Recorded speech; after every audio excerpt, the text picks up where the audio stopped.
इसरो ने भारत की अंतरिक्ष यात्रा में कई रिकॉर्ड बनाए हैं और अब 2025 में एक नया इतिहास रचने वाला है। इसरो के सबसे जरूरी स्पेस सेंटर्स में से एक सतीश धवन स्पेस सेंटर है, जो एक नया रिकॉर्ड बनाने जा रहा है। दरअसल इसरो अपने इस स्पेस सेंटर से 100वें रॉकेट लॉन्च करने की तैयारी कर रहा है। पूरी दुनिया में अभी तक कुछ ही ऐसे स्पेस सेंटर्स हैं जहां से 100 या उससे भी ज्यादा रॉकेट को अंतरिक्ष में भेजा गया है। अब उस लिस्ट में भारत के आंध्र प्रदेश के श्रीहरिकोटा के सतीश धवन स्पेस सेंटर का नाम भी शामिल होने वाला है, क्योंकि यह स्पेस सेंटर भी 100वें रॉकेट को अंतरिक्ष में भेजने के लिए तैयार है। क्या है पूरी कहानी, आपको बताएंगे इस वीडियो में। वीडियो को आखिर तक जरूर देखें। आदाब, मैं हूं अरीबा नसीम और आप देख रहे हैं समाचार गांव। तो चलिए शुरुआत करते हैं और सबसे पहले बात करते हैं कि इसरो कैसे बना। तो आपको बता दें कि इंडियन स्पेस रिसर्च ऑर्गेनाइजेशन यानी इसरो इंडिया की स्पेस एजेंसी है। इस ऑर्गेनाइजेशन में भारत और इंसानी दुनिया के लिए बाहरी स्पेस के बेनिफिट्स को पाने के लिए साइंस, इंजीनियरिंग और टेक्नोलॉजी शामिल है। इसरो स्पेस डिपार्टमेंट भारत सरकार का एक अहम हिस्सा है। Department of Indian space program को खास तौर से इसरो के तहत अलग अलग सेंटर्स या यूनिट्स के जरिए से एग्जीक्यूट करता है। इसरो को पहले Indian national space research committee यानी इनकॉस्पर के नाम से जाना जाता था,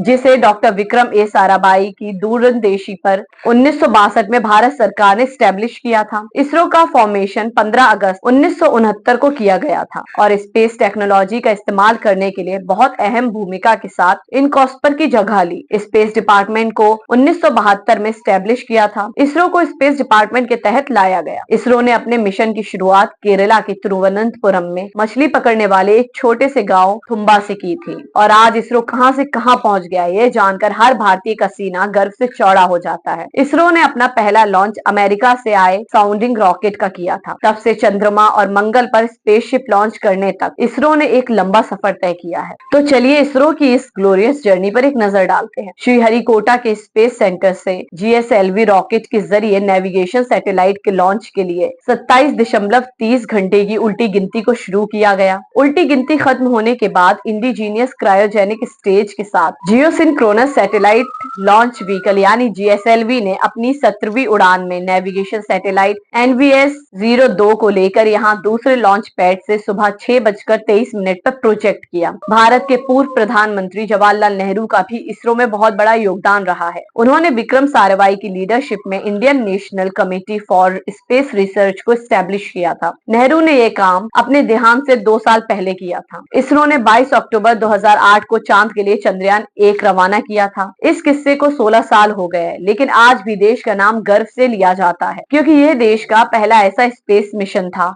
जिसने दुनिया को यह बताया कि चांद की सतह पर पानी है। ये पूरी सदी की सबसे बड़ी खोज थी। इस मिशन ने पूरी दुनिया में इसरो की धाक जमाई। जो देश चांद पर आदमी उतार चुका था वह भी हैरान था कि भारत की स्पेस एजेंसी ने इतनी बड़ी खोज कैसे की। आइए जानते हैं कि चंद्रयान 1 का आइडिया कहां से आया, किसने बनाया, इस मिशन से क्या हासिल हुआ, कितना मुश्किल रहा इस मिशन को पूरा करना। आज से करीब 16 साल पहले 22 अक्टूबर 2008 को चंद्रयान लॉन्च किया गया था, लेकिन इसे बनाने का आइडिया 1999 में इंडियन एकेडमी ऑफ साइंसेज में आया था। इसके बाद 2000 में एस्ट्रोनॉटिकल सोसाइटी ऑफ इंडिया ने इसे इजाजत दी। फिर इसरो ने national lunar mission task force बनाई, जिसमें देश के कई बड़े वैज्ञानिक शामिल थे। साल 2003 के नवंबर महीने में पहले मून मिशन चंद्रयान 1 को भारत सरकार की तरफ से हरी झंडी मिली। सरकार की हरी झंडी मिलने के बाद इसरो के अलग अलग सेंटर्स के वैज्ञानिक इस मिशन में लग गए। इसके लिए कई तरह के रिमोट सेंसिंग इक्विपमेंट्स बनाए गए। साथ ही पहली बार डीप स्पेस नेटवर्क की जरूरत महसूस हुई, क्योंकि पहली बार भारत का कोई मिशन अंतरिक्ष में इतनी दूर जा रहा था। तब बड़े बड़े एंटीने वाला डीप स्पेस नेटवर्क बनाया गया ताकि स्पेस में कांटेक्ट किया जा सके। इन सबको पूरा करने में करीब 5 साल लग गए। लॉन्च के लिए चुना गया सबसे भरोसेमंद रॉकेट PSLV था। चंद्रयान 1 की लॉन्चिंग से पहले PSLV रॉकेट ने